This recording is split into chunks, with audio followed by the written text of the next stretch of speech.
우리가 평지에서 그들과 싸우면 반드시 그들보다 강하리라. 왕이 그 말을 듣고 그리하니라. 아멘. 다시 한번 기회를 주신다라는 제목으로 하나님 말씀 증거하겠습니다. 하나님께서 인간을 사랑하실 때 적당히 사랑하지 않으시고 끝까지 사랑하셨다는 것을 우리는 알고 있습니다. 그 분량이 얼마나 컸는지 우리의 이성으로는 또 우리의 상식으로는 그것을 다 알기가 어렵습니다. 가장 이해하기 어려운 부분이 바로 자신을 배신하고 또 자신을 떠나고 자신의 마음을 끝까지 아프게 한 인간을 위해 아들을 내어주시는 그 사랑의 모습입니다. 하나님은 그렇게 우리가 상상하지 못하고 또 다 알 수 없는, 측량할 수 없는 풍성함으로 우리를 사랑하셨다라고 하는 것이죠. 그것이 바로 성경 전체의 이야기입니다. 오늘 이 본문이 우리에게 그 이야기를 보여주고 있습니다. 단편적으로 보여주는 것이지만 사실 성경 전체의 주제와 맞닿아 있는 것이죠.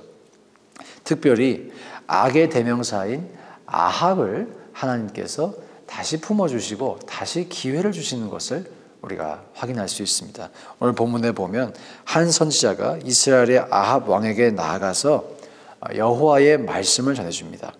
그 여호와의 말씀이 무엇이었냐면 아합을 대적하여 진쳤던 이 베나닷의 이 군대가 아합의 손에 의해서 괴멸당할 것이다 라고 하는 말씀을 전해주는 것이죠.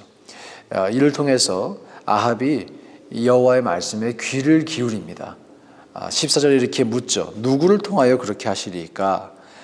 그렇게 대답하되 여호와의 말씀이 각 지방 고관의 청년들로 하리라 하셨나이다.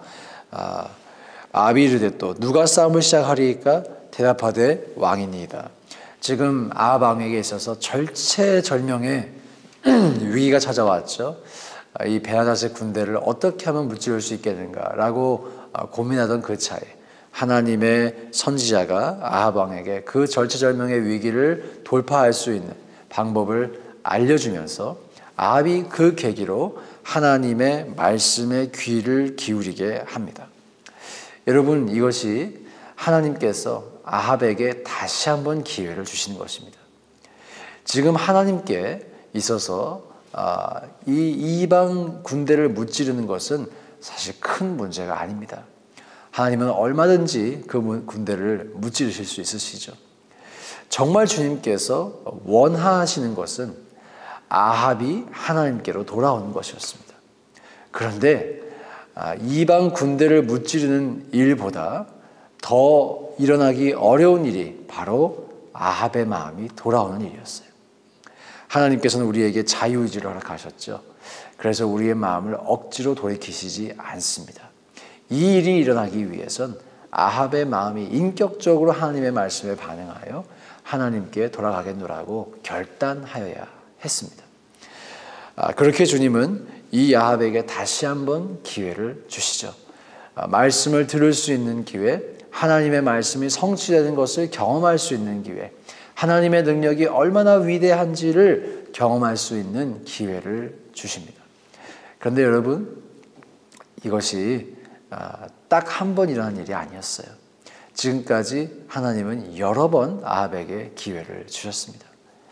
엘리야를 통해서 이 갈멜산에서 바알의 선지자들을 무찌를 때도 하나님이 기회를 주신 것이죠. 아합에게 누가 진정한 신인지, 누가 진정으로 살아있는 신인지를 깨닫게 해주시는 그런 기회를 허락하셨던 것입니다. 이렇게 아합에게 여러 번의 기회가 허락되고 있다는 것을 성경은 증거하고 있습니다. 여러분, 이렇게 주님께서 기회를 주십니다. 우리에게도 동일하게 기회를 주십니다. 다시 돌아올 수 있는 기회, 다시 우리가 하나님을 사랑할 수 있는 기회, 다시 온전한 길로 걸어갈 수 있는 기회를 하나님은 허락하십니다.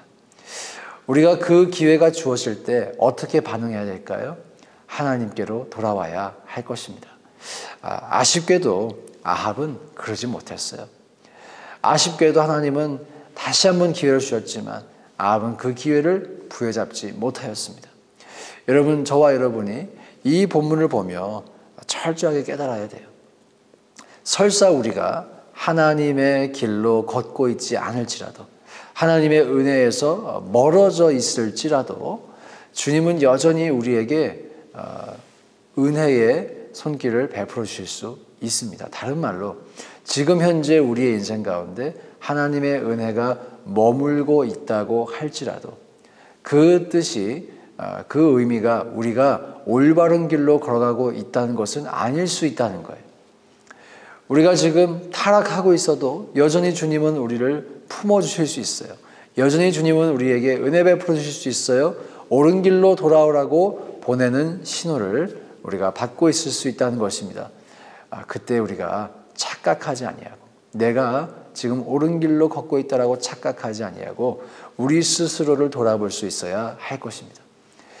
저와 여러분에게 하나님의 은혜가 있다라고 하는 이 사실, 감사한 일이지만, 한편으로 너무나 감사한 일이지만 또 한편으로 우리가 주님의 길을 걷고 있는가, 늘 그 레이더를 돌리며 우리 스스로의 신앙을 점검할 수 있기를 주님의 이름으로 축복합니다.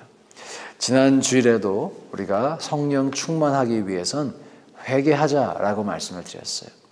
회개해야 합니다. 저와 여러분 중에 회개할 필요가 없는 사람은 아무도 없어요. 아무도 없습니다. 저를 포함한 우리 모두는 하나님 앞에 회개해야 할 어떤 주제가 있습니다. 주님께서는 때때로 우리를 책망하시기도 하시지만 때때로는 우리에게 은혜를 베풀어 주시며 우리를 주님의 말씀 앞으로 인도해 주세요. 그리고 회개라는 것도 우리의 인격적인 반응을 요청하는 것이기 때문에, 필수로 전제하는 것이기 때문에 아무리 주님께서 말씀을 퍼부어 주셔도 우리가 레디가 되어야 합니다. 우리가 준비가 되어야 회개할 수 있습니다. 여러분, 우리의 인생 가운데 하나님께서 그렇게 우리를 초청하고 있는 제스처가 있지 않은지 한번 돌아볼 수 있기를 소망합니다. 여전히 우리는 회개해야 할 이슈가 있을 텐데요. 주님께서 우리에게 말씀을 허락해 주시고 또 은혜를 베풀어 주실 때 그것에 감사하면서도 또 다른 한편으로 내가 주님 앞에 더욱더 온전해질 그런 주제는 없는가, 그런 영역은 없는가, 우리가 그렇게 돌아볼 수 있기를 주의 이름으로 축원드립니다. 만약에 아합이 그러한 자세를 가지고 있었더라면 오늘 이렇게 다시 한번 기회가 주어질 때 그 기회를 붙잡고 하나님 앞으로 돌아올 수 있었을 것입니다. 저와 여러분은 반드시 그 기회를 잡아야 할 것입니다. 아합은 그러지 못했지만 우리는 하나님 앞에 철저하게 겸손하고 또 회개할 일이 있다면 주님 회개하겠습니다.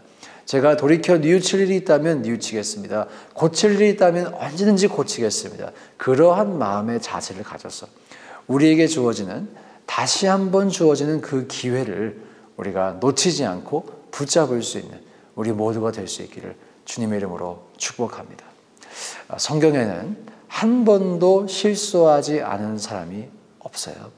모두가 다 실수하였습니다. 예수님을 믿은 이후에도 실수하였습니다. 넘어지고 또 회개하며 다시 일어나는 과정을 누구나 겪었습니다. 그 사람들 중에 대표적인 사람이 베드로라고 할 수 있어요. 베드로. 저는 베드로의 회복이 참 은혜롭습니다. 베드로가 예수님을 3번 배신했죠. 그런데 그런 베드로에게 예수님은 다시 찾아오셔서 기회를 주세요.